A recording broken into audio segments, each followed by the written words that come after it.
The stagecoach lurched to a stop outside the small, weathered church in White Oaks, New Mexico, and Zara Thompson climbed down with trembling hands, clutching the worn carpet bag that held everything she owned in this world.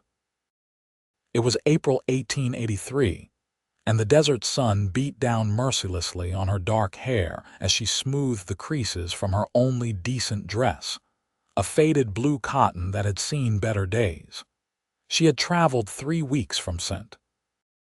Louis to meet a man she had never seen, answering an advertisement for a mail-order bride with hope fluttering in her chest like a trapped bird.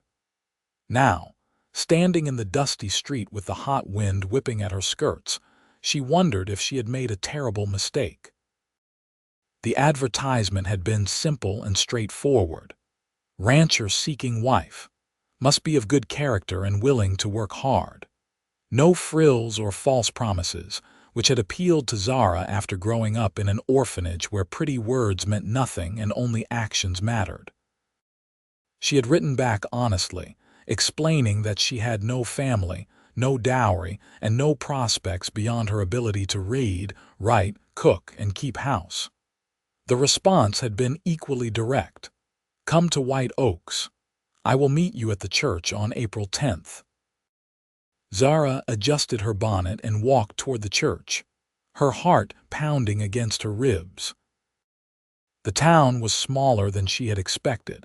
Just a single main street with a handful of buildings clustered together, like they were huddling for protection against the vast emptiness of the New Mexico territory. She could see a general store, a saloon, what looked like a boarding house, and the church with its whitewashed boards already graying from the wind and sand. A man stood on the church steps, and Zara knew immediately that this must be her intended husband. He was older than she had imagined, perhaps in his late 50s, with a thick gray beard and a substantial belly that strained against his vest. His face was red and weathered, and his eyes were small and calculating as they swept over her approaching figure. "You the Thompson girl?" he called out before she had even reached the steps. "Yes, sir, Zara Thompson. You must be Mr. Patterson." "That's right, Vernon Patterson." He did not offer his hand or any greeting beyond a curt nod. Instead, he walked a slow circle around her, examining her like she was a horse he was considering purchasing. Zara stood still, her cheeks burning with humiliation but her spine straight. She had endured worse than this at the orphanage, where potential adoptive families would come and inspect the children with the same cold assessment. "You are older than I expected," Vernon said finally. "How old are you?" 23, sir. I stated that in my letter." "Yes, yes. Old for a bride, but I suppose that cannot be helped. And you say you have no family at all. No parents, no siblings, no cousins or aunts or uncles." "No, sir. I was left at the Sisters of Mercy Orphanage in St. Louis when I was just a baby. I have no knowledge of my birth family." Vernon's face shifted then, and something cold entered his expression. He stepped back and crossed his arms over his broad chest. "That is a problem." "Sir," Zara felt her stomach drop. "I made inquiries after I received your letter, sent a telegram to a business associate in St. Louis. He confirmed what you said, no family at all, nothing." "Yes, sir, that is what I wrote to you. I was honest about my circumstances." "Too honest, it seems." Vernon shook his head slowly. "I cannot marry a woman with no family. What would people say? What would they think? A woman with no people, no connections, no one to vouch for her character. For all I know, you could be anybody. A criminal, a lunatic, a woman of ill repute. No, no, this will not do at all." The words hit Zara like physical blows. "Mr. Patterson, I assure you I am none of those things. I have references from the sisters at the orphanage. I have a letter from the family I worked for as a housekeeper for 3 years. I am a respectable woman." "Respectable," Vernon laughed, but there was no humor in the sound. "How can anyone be respectable when they have no people?" A person's family is their worth in this world. It is how we know who they are, where they come from, what they are made of. You come from nothing. You are nothing. Tears stung Zara's eyes, but she refused to let them fall. I have traveled 3 weeks to get here. You sent me the money for passage. You agreed to marry me. I agreed before I knew the full extent of your situation. I thought perhaps you had lost your family to illness or accident. I did not realize you had never had anyone at all. No, Miss Thompson, I am afraid this arrangement is at an end before it even began. He reached into his vest pocket and pulled out a few coins. Here. This should be enough for a room at the boarding house for a night or two while you figure out what to do next.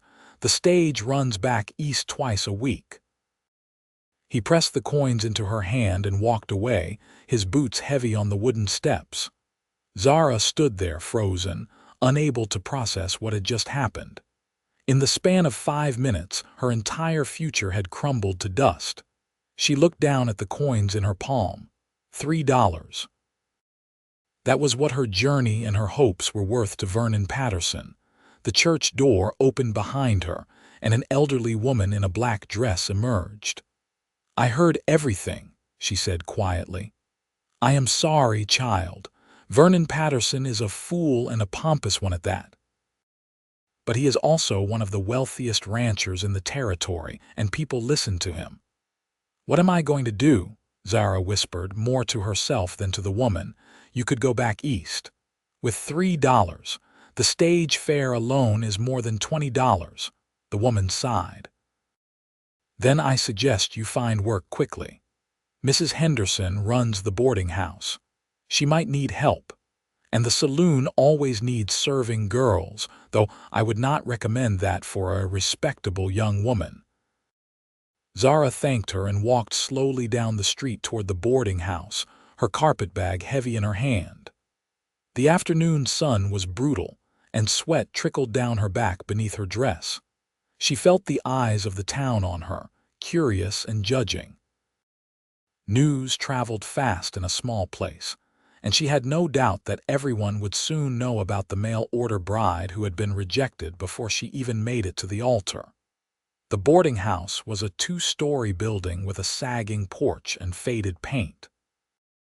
A sign in the window read "Rooms available" in shaky lettering. Zara climbed the steps and knocked on the door. A woman answered, round-faced and suspicious. Yes, Mrs. Henderson. My name is Zara Thompson. I was wondering if you might have work available. I can cook, clean, do laundry. I am a hard worker. Mrs. Henderson looked her up and down. You are the girl Vernon Patterson just rejected, are you not? Word had traveled even faster than Zara had thought possible. Yes, madam. Why should I hire someone that Vernon Patterson would not even marry? If you are not good enough for him, why would you be good enough for my establishment? Please, madam, I need work. I am stranded here with almost nothing. That is not my problem, girl. I have standards to maintain. Mrs. Henderson closed the door firmly in Zara's face.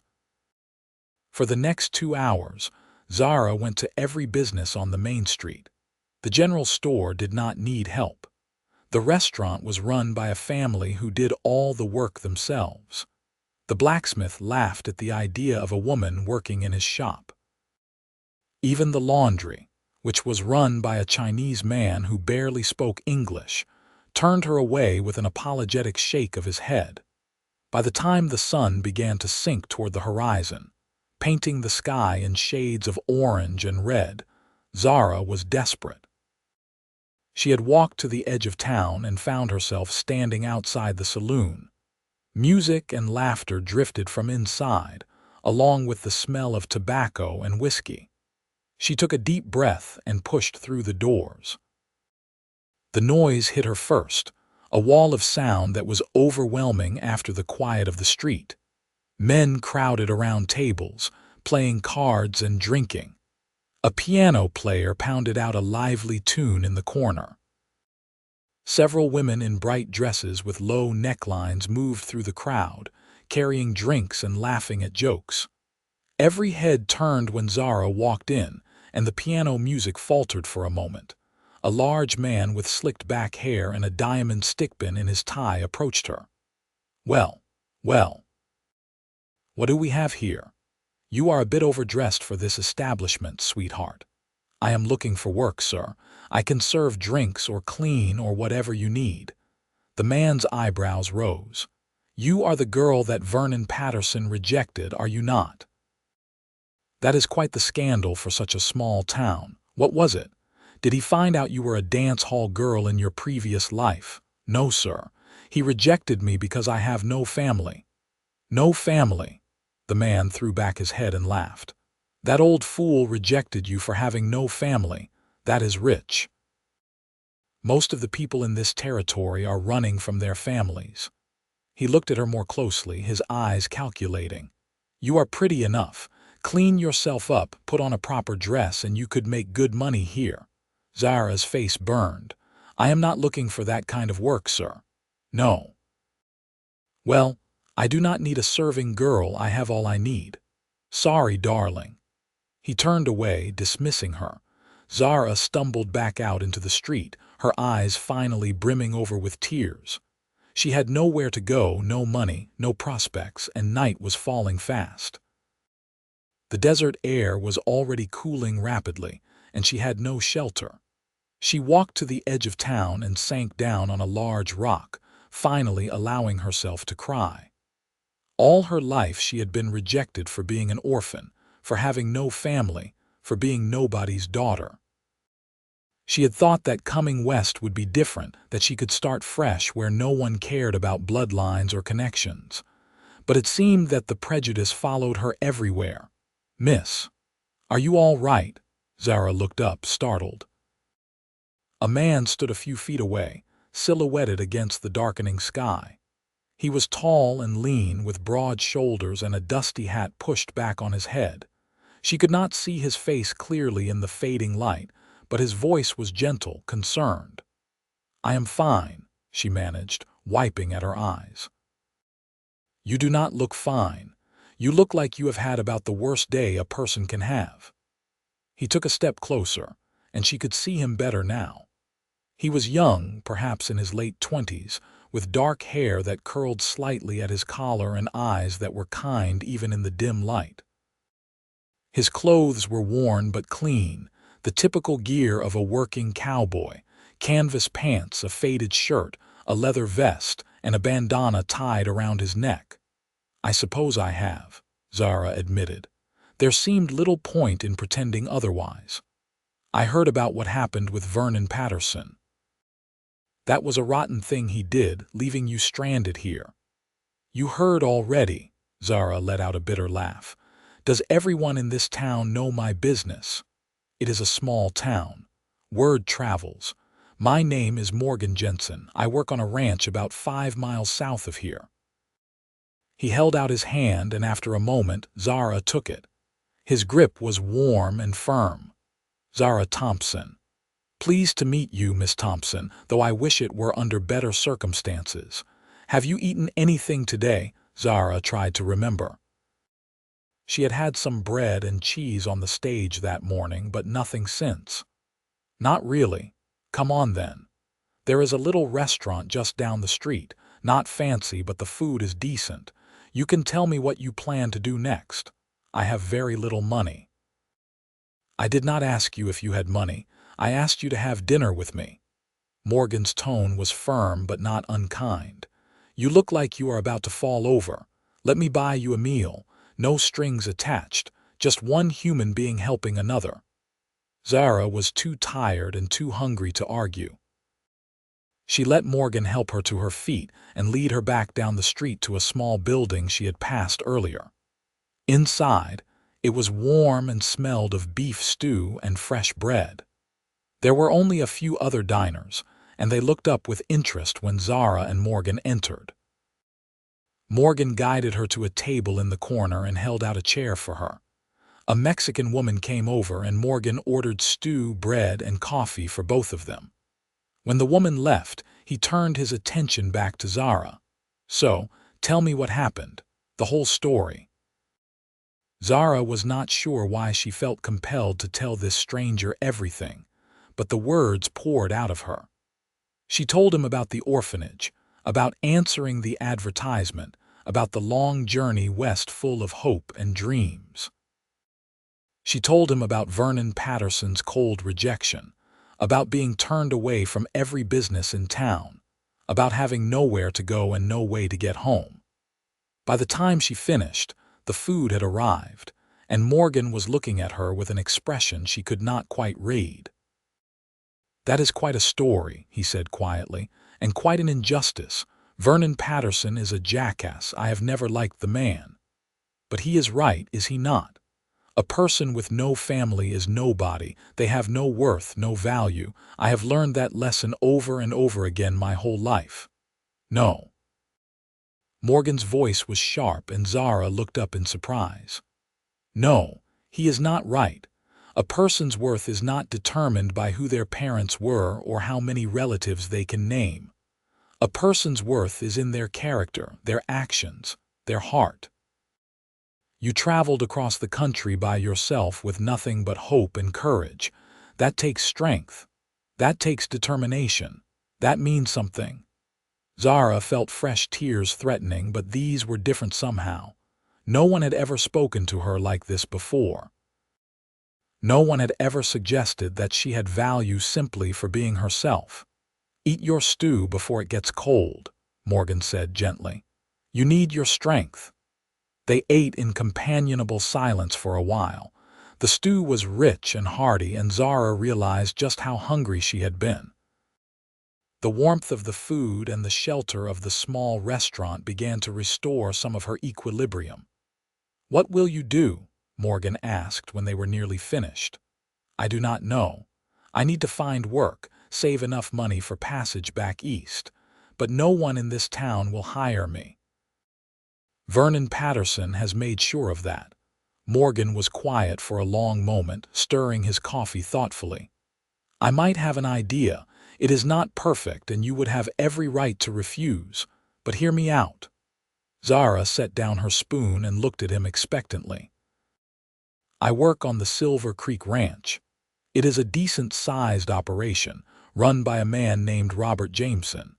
He is a fair boss, treats his workers right. His wife passed away last winter, and he has been struggling to manage the house on top of running the ranch. He has 2 young children, a boy of 7 and a girl of 5. They need someone to help with cooking, cleaning, looking after the children.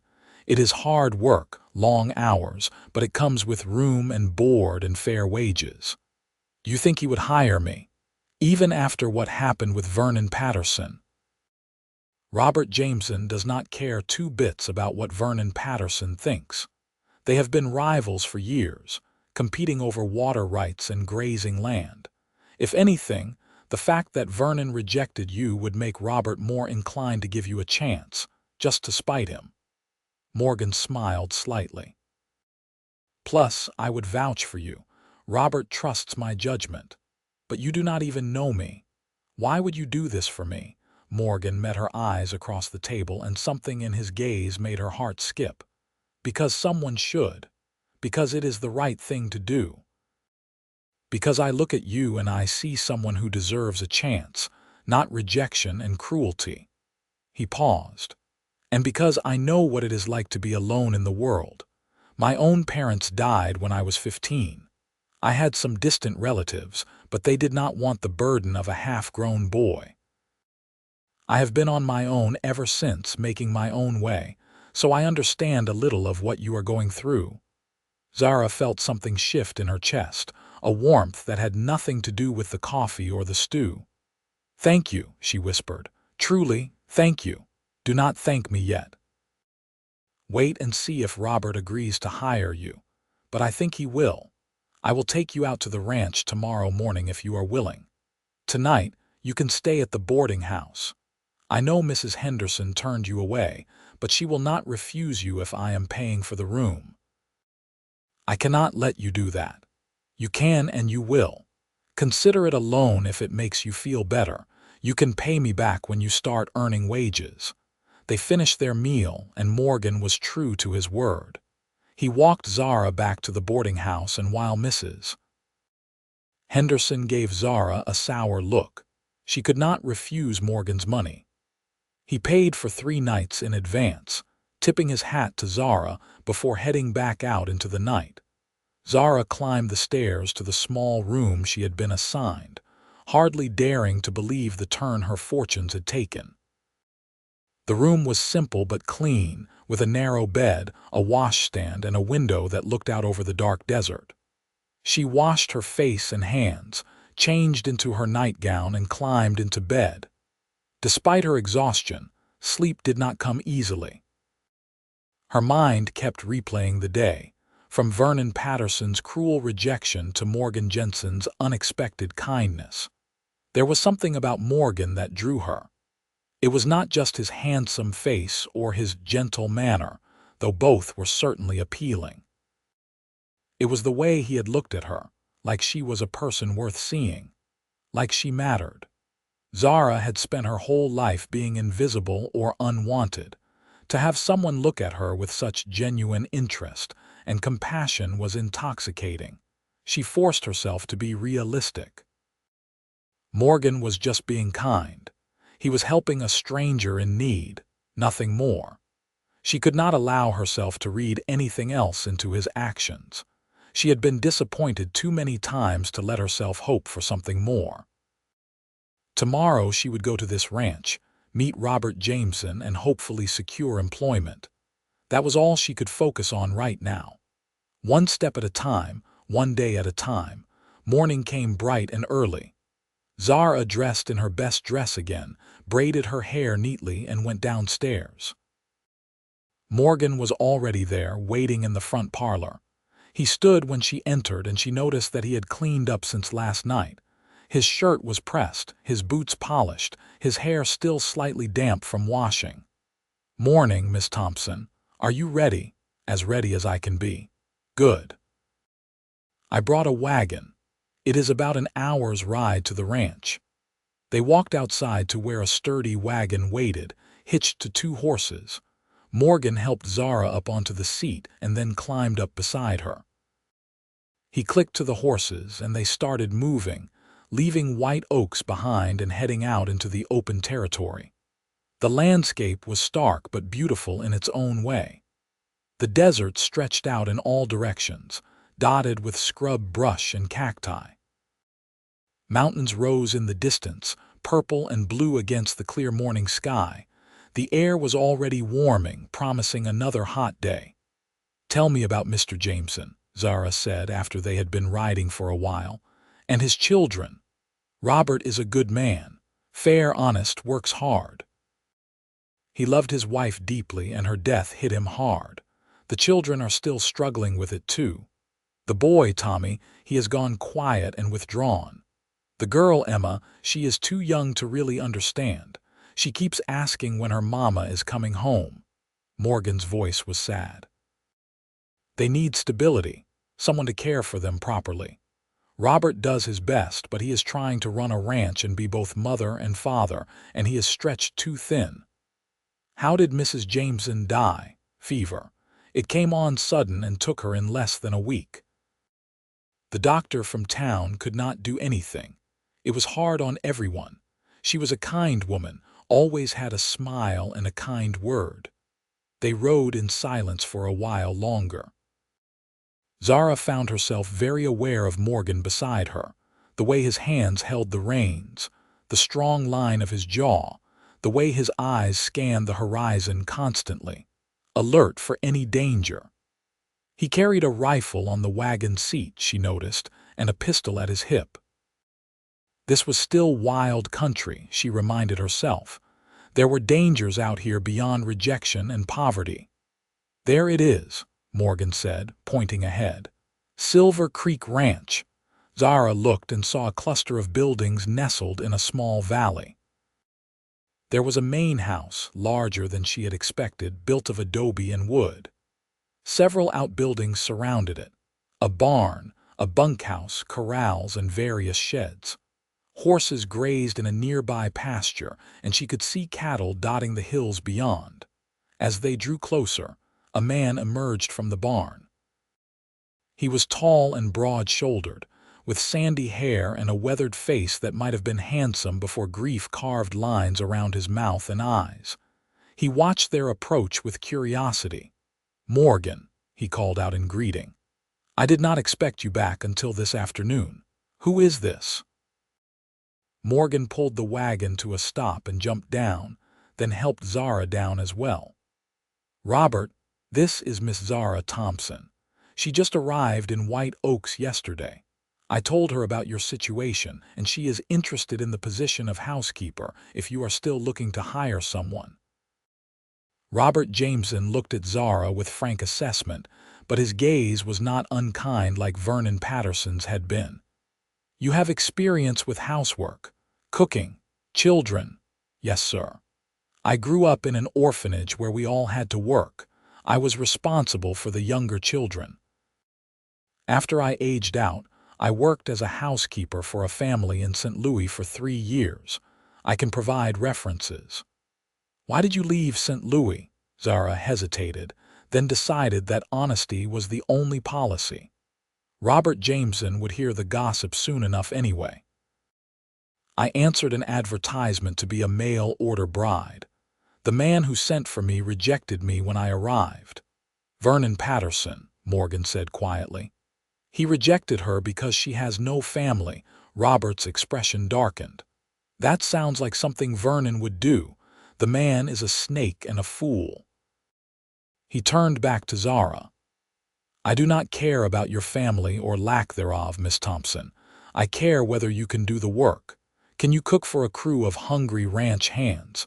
Can you keep a house clean in this dust and wind? Can you help my children feel safe and cared for again?" "I can, sir. I will work harder than anyone you have ever hired. I promise you that." Robert studied her for another long moment, then nodded. "All right, I will give you a trial period. 1 month. Room and board plus $20 a month in wages. If it works out, we will make it permanent. If it does not, I will give you a fair reference and enough money to get wherever you want to go next. Deal, deal." Zara could hardly believe it. $20 a month was generous, more than she had hoped for. "Good. Morgan, show Miss Thompson where she will be staying. The small room off the kitchen should work. Then bring her back up to the main house. The children will be waking up soon, and I need to get back to work." Robert nodded to them both and strode off toward the corrals. Morgan led Zara toward the main house. Up close, it was even more impressive. A solid structure with a wide porch and glass windows, a luxury in this part of the country. Inside, the house was spacious but clearly showing signs of neglect. Dust covered most surfaces, dishes were piled in the kitchen, and there was a general air of disorder. "Robert has been doing his best," Morgan said apologetically, "but as you can see, the place needs a woman's touch." The room off the kitchen was small but adequate, with a bed, a dresser, and a window that looked out over the ranch yard.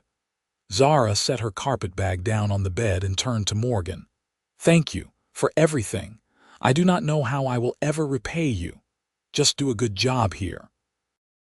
Help Robert and the children. That will be payment enough." Morgan smiled at her, and again Zara felt that strange flutter in her chest.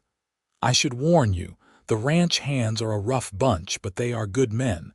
They will give you respect if you earn it. And they will be thrilled to have decent cooking again. Robert's culinary skills are limited to beans and bacon." Over the next few weeks, Zara threw herself into her work with a determination born of gratitude and desperation. She woke before dawn to start breakfast, cooking huge quantities of eggs, bacon, biscuits, and gravy for the ranch hands who came trooping in hungry from the morning chores.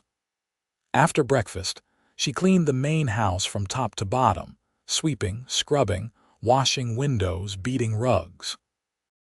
She did laundry, hauling water and heating it over the fire, scrubbing clothes on a washboard until her hands were raw.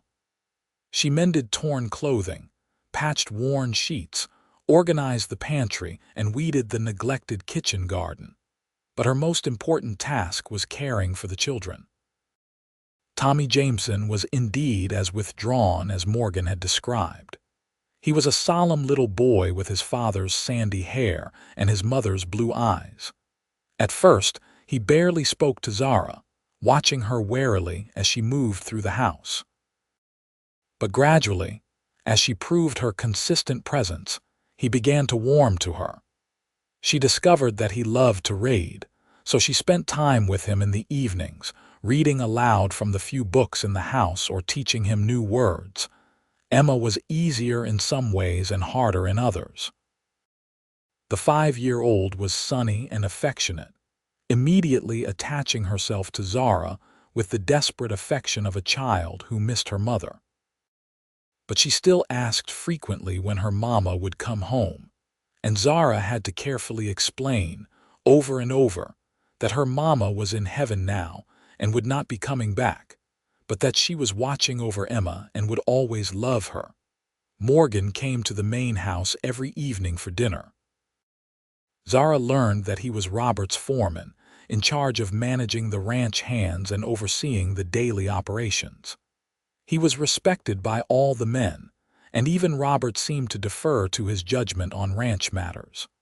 But what struck Zara most was how gentle he was with the children. He always had time to toss Tommy in the air, or listen to Emma's endless chatter about her day.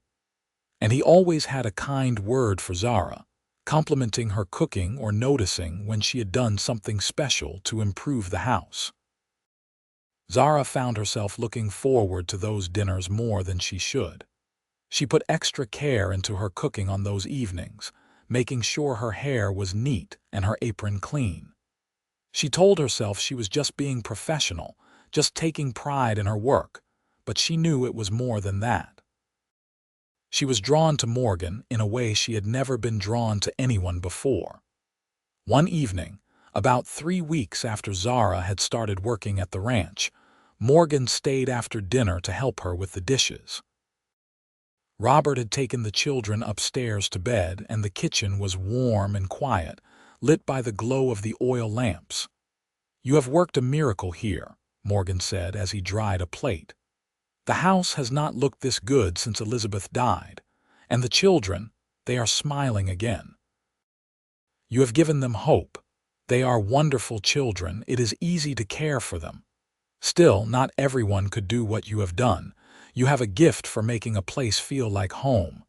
Zara felt her cheeks warm at the compliment. "I just do what needs to be done. It is more than that." Morgan set down the plate and turned to face her. "Zara, I need to tell you something. I need to be honest with you." Zara's heart began to race.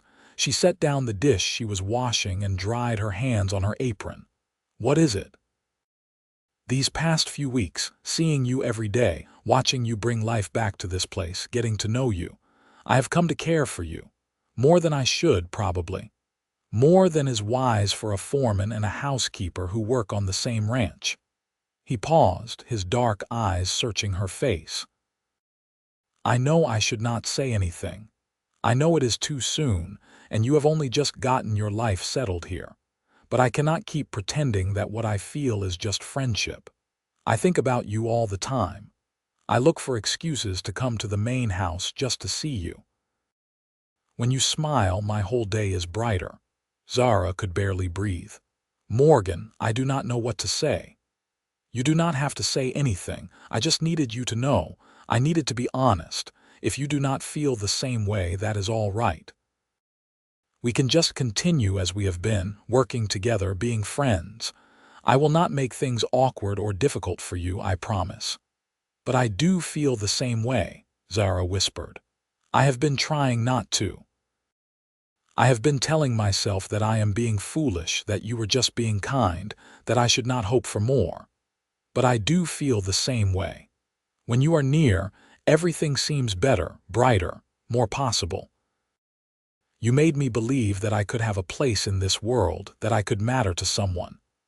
Morgan reached out and took her hand, his calloused fingers gentle on hers. "You do matter. You matter to me, more than I can even express."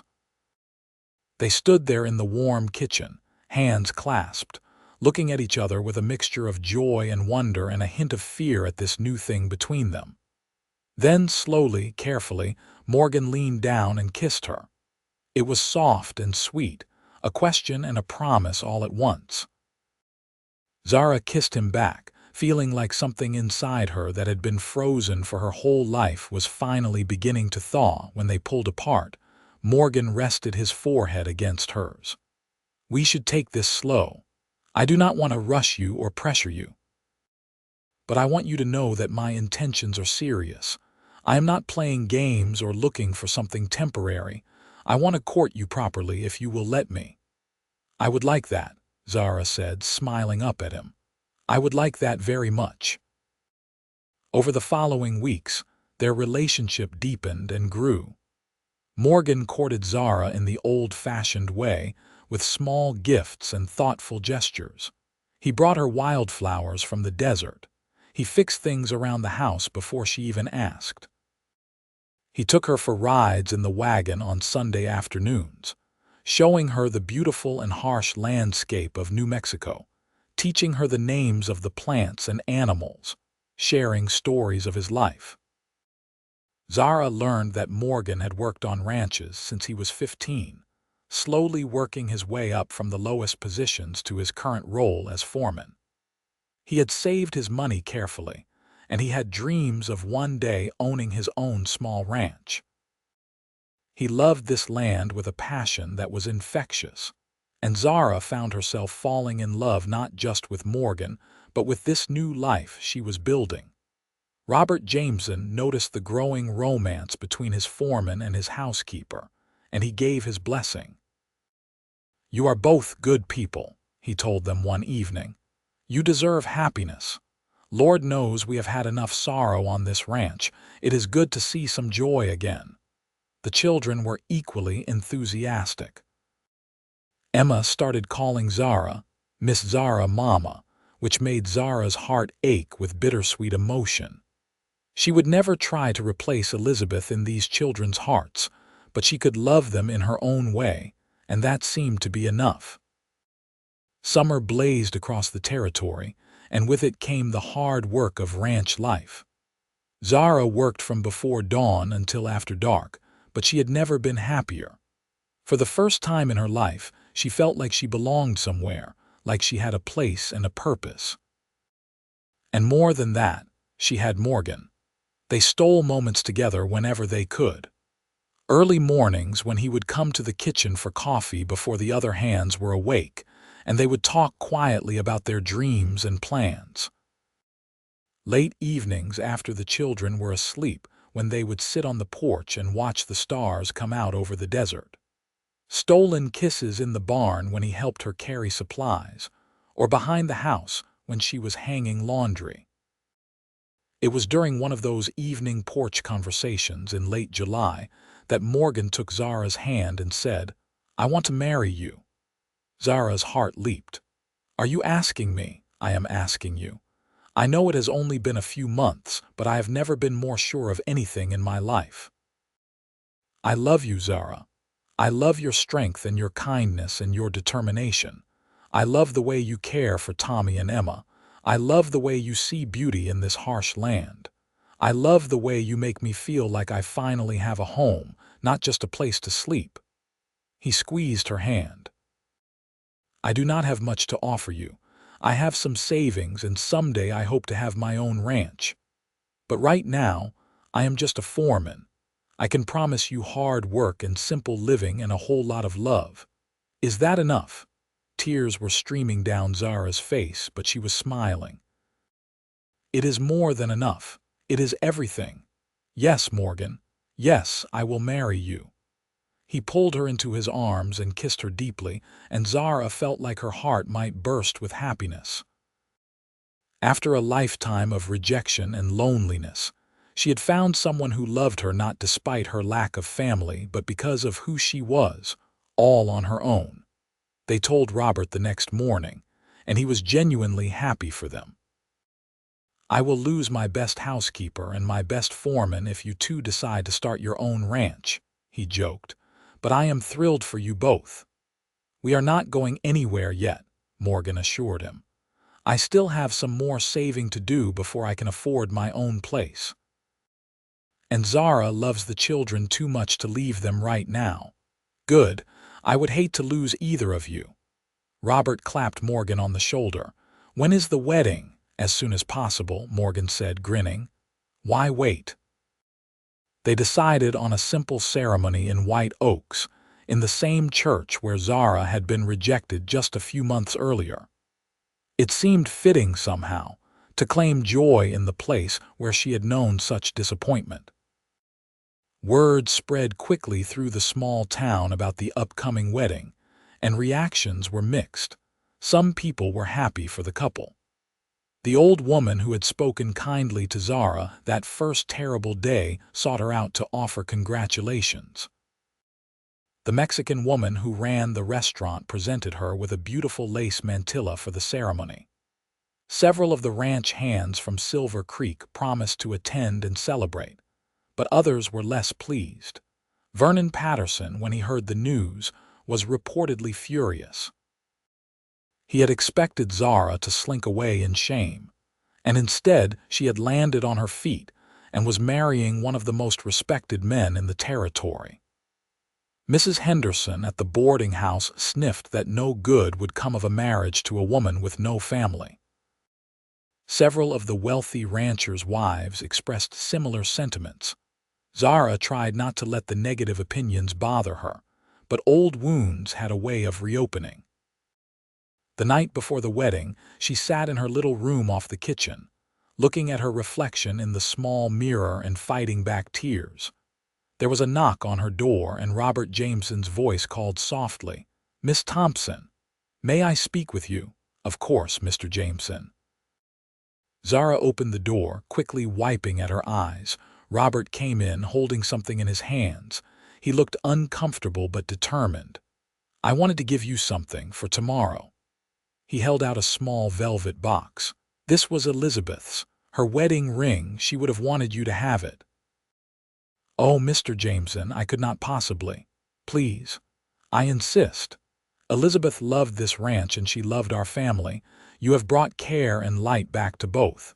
She would be so grateful to you for what you have done for my children, for all of us. Please, take this as a blessing from her." He opened the box to reveal a simple gold band with a small diamond. It is not fancy, but it was precious to her. Zara took the box with shaking hands. "Thank you. This means more to me than you could possibly know." Robert nodded, then cleared his throat awkwardly. "There is something else I want to say.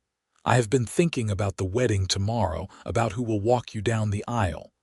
I know you have no father, no family, but I wondered if you might allow me the honor. I would be proud to stand in for the family you should have had." Now Zara could not hold back the tears. "You would do that for me.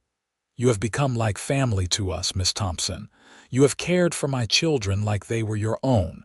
You have brought order and peace to my home. It would be my privilege." The next day dawned clear and bright. Zara dressed carefully in a new dress that she had sewn herself, a simple but elegant gown of cream-colored cotton. She pinned her dark hair up and covered it with the lace mantilla. She slipped Elizabeth's ring onto her finger, a temporary measure until Morgan placed the wedding band there during the ceremony. Robert came to collect her, looking uncomfortable in his Sunday suit, but smiling nonetheless. Tommy and Emma were dressed in their finest, excited and bouncing with energy.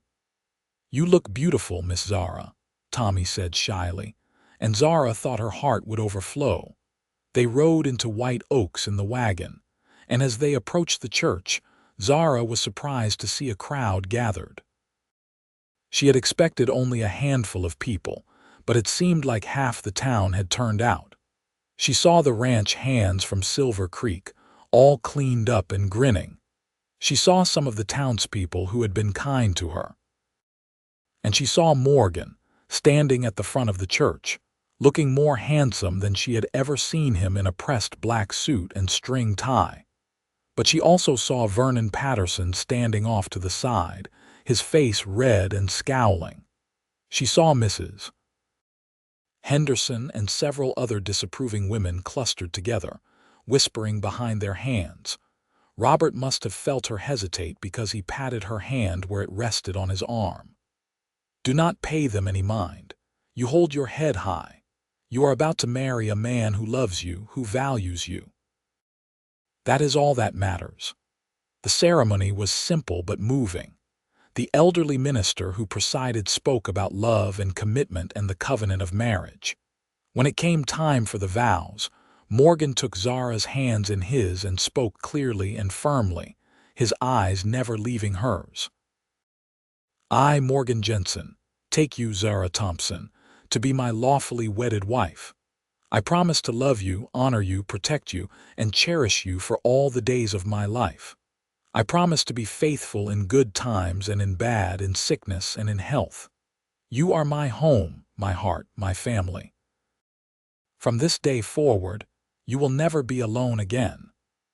Zara could barely see through her tears as she repeated her own vows, her voice shaking with emotion. When the minister pronounced them husband and wife, Morgan kissed her gently, and the church erupted in applause and cheers from their supporters. As they walked back down the aisle, now husband and wife, Zara saw Vernon Patterson storm out of the church, his face twisted with anger. But she also saw the smiles and well wishes from so many others, and she realized something important. She did have family now. Maybe not the family she was born into, but the family she had chosen and who had chosen her. Robert and the children, the ranch hands who had accepted her, the kind townspeople who had welcomed her, and most of all Morgan. That evening there was a celebration back at the ranch. Tables were set up outside and there was food and music and dancing. Someone had a fiddle and someone else had a guitar, and they played lively tunes that had everyone clapping and stomping. Zara danced with Morgan under the stars, his arms strong around her, his eyes full of love. "Are you happy?" he asked her as they swayed to a slow song. "I am happier than I ever thought possible. I thought I was coming west to be some rancher's wife. I never imagined I would find you, find this life, find a real home." "You have me now," Morgan said softly, echoing his wedding vows.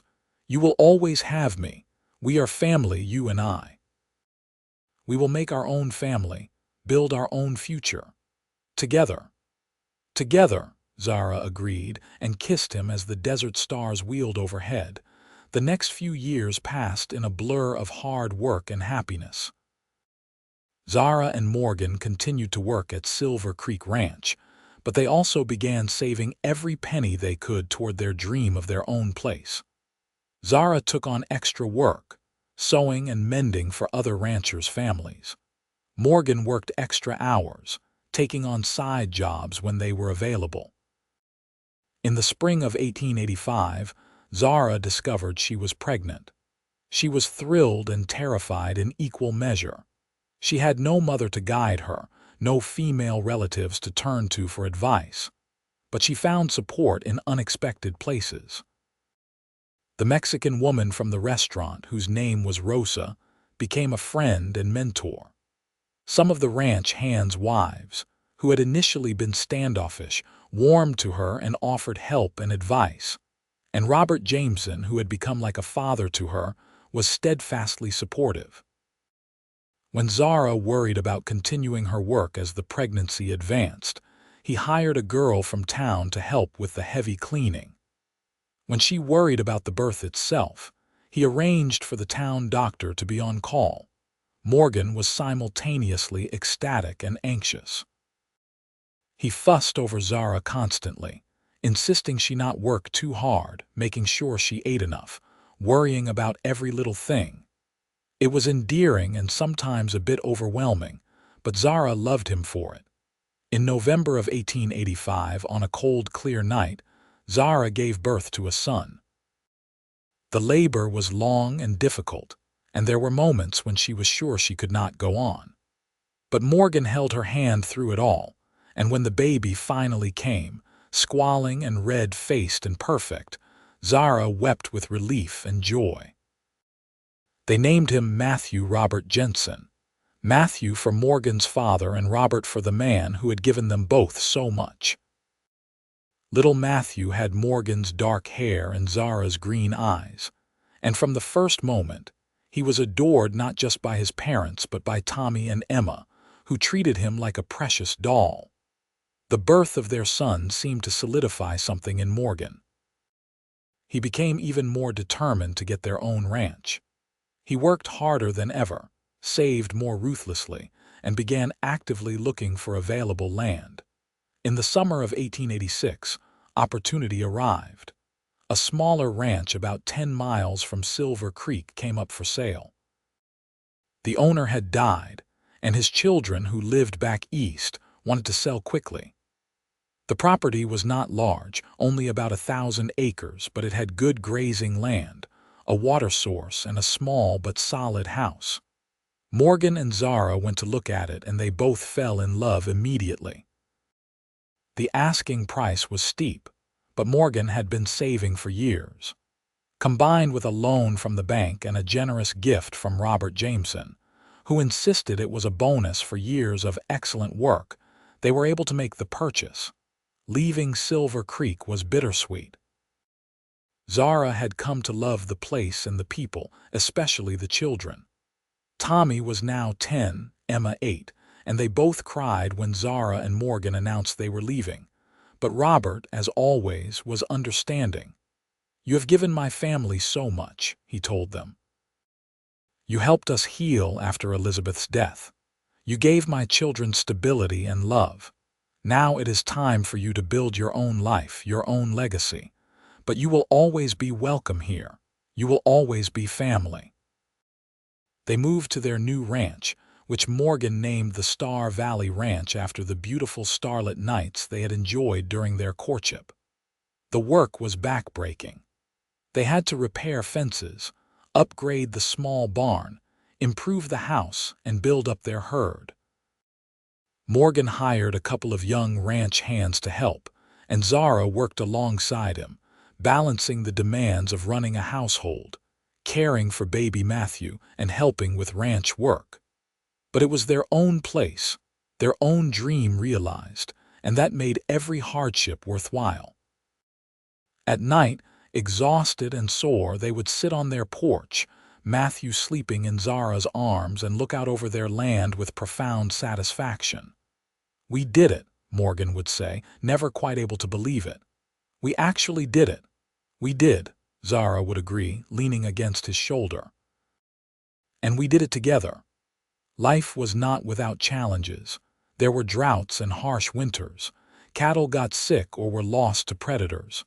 The bank loan payments were steep, and there were times when they were not sure they would make it. But they persevered, supporting each other through every difficulty. In 1888, Zara gave birth to their second child, a daughter they named Lily Mee. She was tiny and delicate, with Morgan's dark eyes and Zara's determined chin.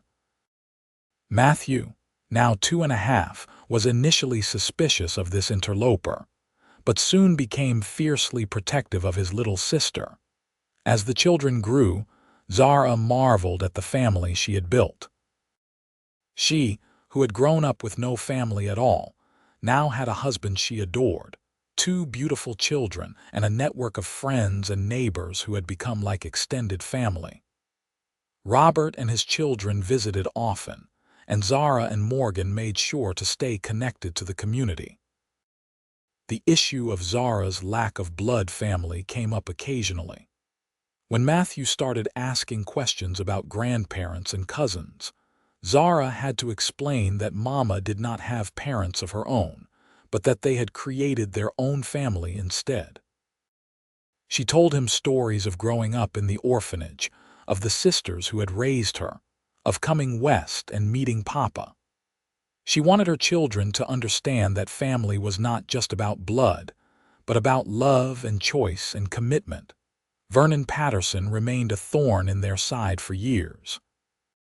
He never forgave Zara for the perceived slight of rejecting his rejection, and he went out of his way to make trouble for them. He tried to undercut their prices when they sold cattle. He spread rumors about the quality of their stock. He even tried to buy up the water rights to a creek that ran through their property. But Morgan and Zara were shrewd and determined. They built relationships with other ranchers, proving themselves through hard work and fair dealing. They treated their ranch hands well, and word spread that the Star Valley Ranch was a good place to work. Slowly but surely, they built a reputation that even Vernon Patterson could not tarnish. In 1890, when Matthew was 5 and Lily 3, Zara discovered she was pregnant again. This pregnancy was harder than the previous two, and Zara felt tired and sick for much of it.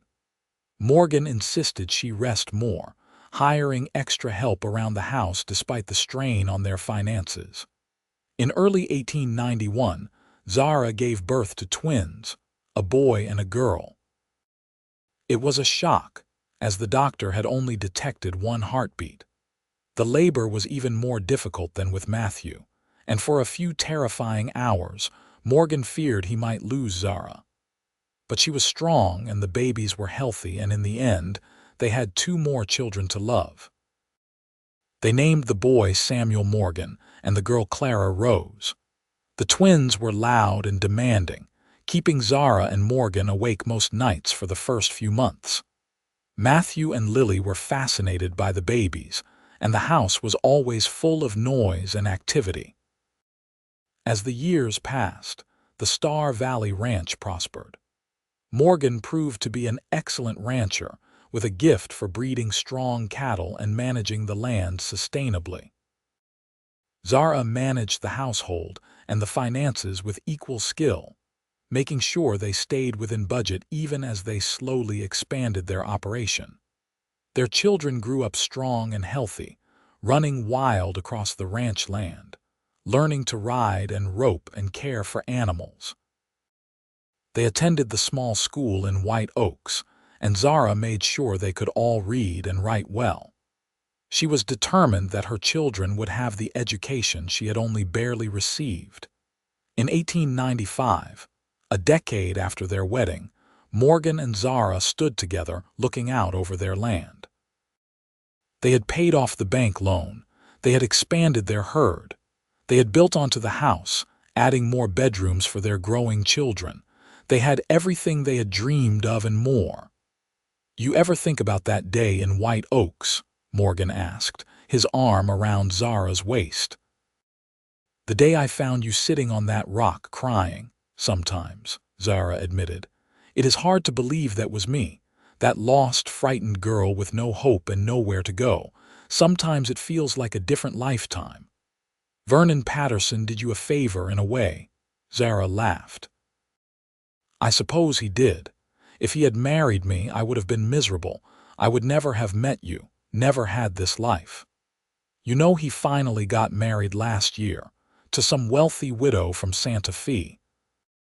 I heard she is making his life miserable, insisting on redecorating his house and spending all his money on fancy clothes." "I cannot say I feel sorry for him," Zara said dryly. "He made his choices, and I made mine. Speaking of choices." Morgan turned to face her fully, taking both her hands in his. "I have been thinking. The ranch is doing well. The children are healthy. We have built something real here, something lasting. But I want to make sure you are happy. You work so hard, Zara. You give so much to all of us. Are you happy? Is this the life you wanted?" Zara looked at her husband, at the gray now threading through his dark hair, at the lines around his eyes from years of squinting in the sun, at the calluses on his hands from hard work. She thought about their children, loud and messy and wonderful. She thought about the ranch, the land they had tamed and nurtured. She thought about the community they had built, the friends they had made, the life they had created from nothing. "I am happier than I ever imagined possible," she said honestly. "When I was a child in that orphanage, I used to dream about having a family. Just one person who belonged to me, who I belonged to. Now I have you and 4 beautiful children and this place we built together. I have more than I ever dared to dream of." "You have me now," Morgan said softly, repeating the words he had spoken to her so many times over the years. "You will always have me." "And you have me," Zara replied, kissing him gently. "Always." That evening, as the sun set over the New Mexico desert, painting the sky in shades of orange and purple and red, the Jensen family gathered for dinner. Matthew, now 10, helped his father carry dishes to the table. Lily, at 8, was carefully setting out forks and knives. The twins, now 4, were more hindrance than help, but they were chattering happily as they attempted to fold napkins. Zara stood in the doorway of their kitchen, watching her family, and felt a wave of gratitude so strong it almost brought her to her knees. She had been rejected for having no family, cast aside as worthless because she had no parents or siblings or relatives to speak of. But she had built her own family, created something beautiful and lasting from nothing but determination and love. After dinner, Morgan read to the children from a book of fairy tales while Zara cleaned up. When the little ones were asleep and the older children in their rooms, she and Morgan sat on the porch as they had done so many evenings before, watching the stars come out. "Do you think the children understand how lucky they are?" Morgan asked. "To have a family that loves them?" "I hope so. I try to tell them, to show them, but maybe you cannot fully appreciate something unless you have known the lack of it." Zara paused. "I want them to understand that family is precious, that it is a gift, but I also want them to know that family is not just about blood. It is about the people who choose to love you, who show up for you, who stand by you. Like Robert did for us." "Yes. And like you did for me that first day in White Oaks. You did not know me, you had no reason to help me, but you did anyway." "I knew enough," Morgan said quietly. "I saw a woman who had been treated unjustly, a woman who deserved better, and I was right." "You are the best thing that ever happened to me, Zara Jensen." Over the next years, the Jensen family continued to thrive. Matthew grew into a serious, hard-working young man, clearly destined to take over the ranch someday. Lily was creative and spirited, always getting into mischief but with such charm that it was hard to stay mad at her. The twins, Samuel and Clara, were inseparable, always plotting adventures together. Robert Jameson remained a close friend and mentor. His children, Tommy and Emma, had grown up and moved on with their own lives, but they stayed in touch with the Jensens, considering them extended family. The town of White Oaks grew and changed over the years. Vernon Patterson eventually lost much of his fortune due to bad investments and his wife's spending, becoming a bitter old man that people mostly avoided. Mrs. Henderson sold her boarding house and moved away. New families arrived, and the territory became more civilized, though it still retained much of its wild character. Through it all, Morgan and Zara built a life defined by love, hard work, and mutual respect. They had their disagreements, as any couple does, but they always talked through them, always chose each other, always remembered the vows they had made under the New Mexico stars. In 1900, Matthew turned 15, and Morgan began teaching him the finer points of running a ranch. The boy took to it naturally, and Morgan felt a deep pride in his firstborn son. Lily, at 13, was already turning heads in town, and Morgan had to chase off more than one young cowboy who came sniffing around. The twins were 10, still wild and adventurous, keeping Zara constantly on her toes. That year, Zara received an unexpected letter. It came from the Sisters of Mercy Orphanage in St. Louis, forwarded through several addresses before finally reaching her. Sister Catherine, one of the nuns who had been particularly kind to Zara during her childhood, had written to tell her that they were compiling a book of stories from former orphans who had gone on to successful lives, as an inspiration for the current children. Zara spent an evening composing a long letter in response. She wrote about coming west, about being rejected by Vernon Patterson, about meeting Morgan. She wrote about their wedding, their ranch, their children.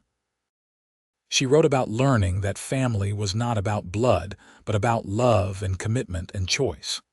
She hoped that somewhere, a lonely orphan child would read her words and find hope. A few months later, she received a package containing the finished book. Her story was there, along with dozens of others. Stories of orphans who had become teachers, merchants, farmers, soldiers, and mothers. Stories of people who had been told they were nothing, who had been rejected and dismissed, but who had gone on to build meaningful lives anyway. Zara showed the book to her children, and they read her story with wide eyes. "You were so brave, Mama," Lily said, hugging her tightly. "To come all the way out here by yourself, not knowing what would happen." "Or foolish," Zara said with a laugh, "but it worked out in the end." "Because you met Papa," Samuel said, "and he said you have him now." "That is right." Zara looked at Morgan across the room, and their eyes met with the understanding of two people who had built a life together from scratch. He did say that, and it made all the difference. As the new century dawned, bringing with it changes and challenges, the Jensen family remained strong. The children grew up, one by one. Matthew married a rancher's daughter from a neighboring property and brought his bride home to the Star Valley Ranch. Lily, to everyone's surprise, married a schoolteacher from Santa Fe and moved to the city, though she visited often. The twins, inseparable as always, both chose to stay on the ranch, working alongside their father and brother. In 1905, Morgan and Zara celebrated their 20th wedding anniversary. They were in their 40s now, their hair touched with gray, their faces lined by sun and time, but their love was as strong as ever. They threw a big party at the ranch, inviting everyone they knew. Robert Jameson came, now an old man but still spry and sharp-minded. Tommy and Emma came with their own families. Friends and neighbors from across the territory made the trip. At the party, Robert stood up to make a toast. 20 years ago, I took a chance on a young woman who had been rejected by a fool. She had no family, no connections, nothing but her own courage and determination. She became like a daughter to me, and her husband became like a son. They built something beautiful here, something lasting. They proved that family is not about where you come from, but about who you choose to love and who chooses to love you back. To Morgan and Zara Jensen, may they have 20 more years of happiness together. Everyone raised their glasses and cheered. Zara, standing beside Morgan with his arm around her waist, looked around at the crowd of people. Her children and grandchildren, her friends, her community. All these people who had become her family in the truest sense of the word. Later that night, after the guests had gone home and the children were in bed, Morgan and Zara took a walk around their property. The spring air was cool and sweet, and the stars were brilliant overhead. "You remember what you said to me that night on the porch at Silver Creek?" Zara asked. "When you first told me you loved me, I said a lot of things that night. Which part do you mean? You said I mattered, that I mattered to you. You do matter. You matter more than anything." "I know, and that is the gift you gave me, Morgan. Not just your love, though that is precious beyond measure, but you made me believe that I had worth, that I deserved good things, that my lack of family did not make me less than anyone else." Zara stopped walking and turned to face him. "You saved me that day in White Oaks. Not just from being stranded and desperate, but from a lifetime of believing I was worthless. You looked at me and saw value. You looked at me and saw possibility. You looked at me and saw someone worth fighting for." Morgan pulled her close, resting his chin on top of her head. "I looked at you and saw my future. I saw the woman I wanted to spend my life with, and I have never regretted that decision, not for one single day." They stood there under the stars, two people who had found each other against all odds, who had built a life together from nothing, who had created a family through love rather than blood. The journey had not been easy, but it had been worth every hardship, every sacrifice, every moment of doubt. As they walked back to the house, hand in hand, Zara thought about that frightened girl who had stepped off the stagecoach in White Oaks 22 years ago. That girl who had been rejected for having no family, who had been told she was worthless and unwanted. If she could travel back in time and speak to her younger self, what would she say? She would say, "Hold on. Your person is coming. The one who will look at you and see your worth. The one who will say, 'You have me now,' and mean it with his whole heart." The rejection you are facing right now, as painful as it is pushing you toward the life you are meant to live. Trust that. Believe that. And never, ever let anyone tell you that you are worthless just because you have no family. You will build your own family and it will be beautiful. The years continued to pass, bringing the usual mix of joy and sorrow. Robert Jameson passed away in 1908, dying peacefully in his sleep at the age of 73. Morgan and Zara grieved deeply for the man who had been so instrumental in their happiness, and they made sure his grave was always tended, his memory always honored. More grandchildren came, filling the ranch with noise and laughter. Matthew and his wife had 3 children. Lily had 2. The twins each married and started their own families. Zara, who had grown up without knowing what it was to have a mother or grandmother, now found herself surrounded by children and grandchildren who adored her. She never forgot her origins, and she made sure her children and grandchildren knew the full story. She told them about the orphanage, about being rejected by Vernon Patterson, about Morgan's kindness and Robert's support. She wanted them to understand that their comfortable lives had been built on a foundation of courage and determination and love. In 1910, on a warm summer evening, Morgan and Zara sat on their porch, surrounded by their grown children and a gaggle of grandchildren.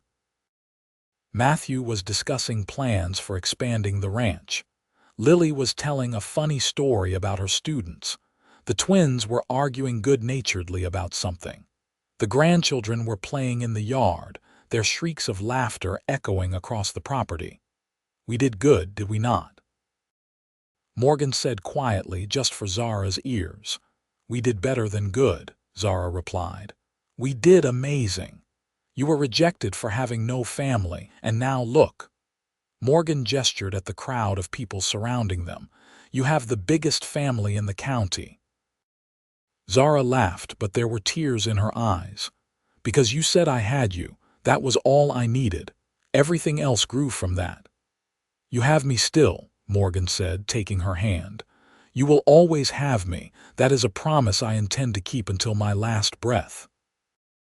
"And you have me," Zara said, squeezing his hand.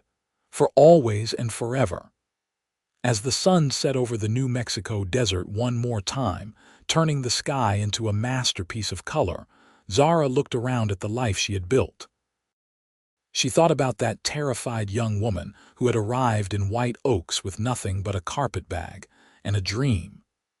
She thought about the pain of rejection, the desperation of having nowhere to go, the loneliness of having no one in the world who cared about her. And then she thought about Morgan, walking up to her in the gathering darkness and asking if she was all right. She thought about his kindness, his respect, his love. She thought about Robert giving her a chance when no one else would. She thought about the children she had cared for who had become like her own. She thought about the ranch they had built together, acre by acre, year by year. She thought about their children and grandchildren, the legacy they were leaving behind. She had been rejected for having no family. But that rejection had led her to Morgan, who had said those magical words, "You have me now." And from that simple promise, from that one act of kindness and love, had grown something more beautiful than she ever could have imagined.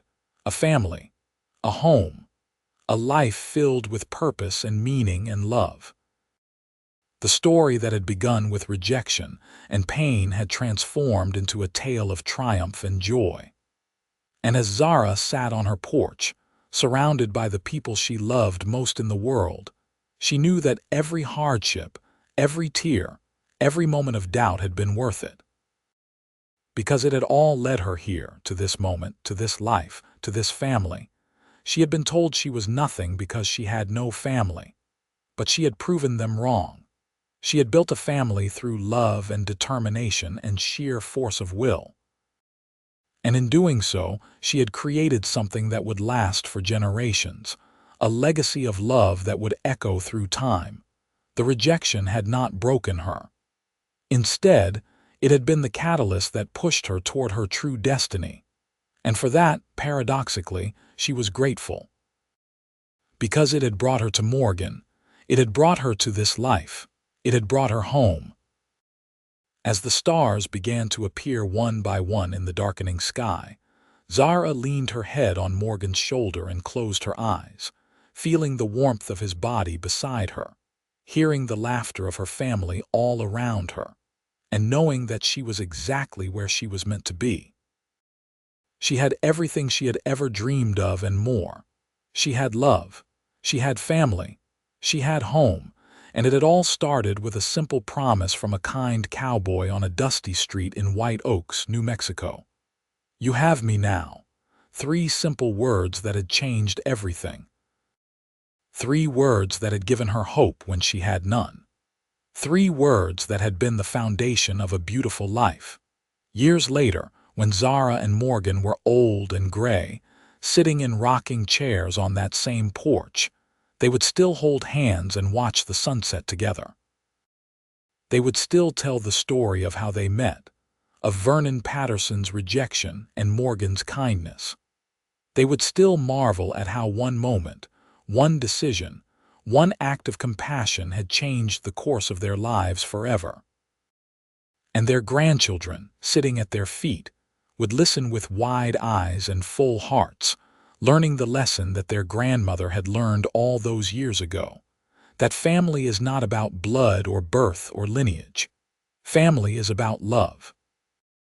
Family is about choosing each other, standing by each other, building a life together. Family is about looking at someone who has been rejected and cast aside and saying, "You have me now." That was the legacy Zara and Morgan left behind.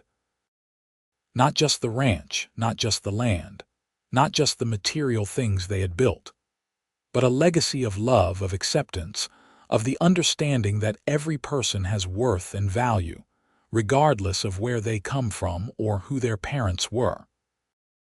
A legacy that would continue through their children and grandchildren and great-grandchildren, rippling out through time like waves on a pond. And it had all started with a rejection in a dusty town in New Mexico in the year 1883. A rejection that had seemed like the end of everything, but had actually been the beginning of something beautiful. A rejection that had led Zara to the love of her life, to the family she had always dreamed of, to the home she had always longed for. She had been rejected for having no family. But Morgan had said, "You have me now."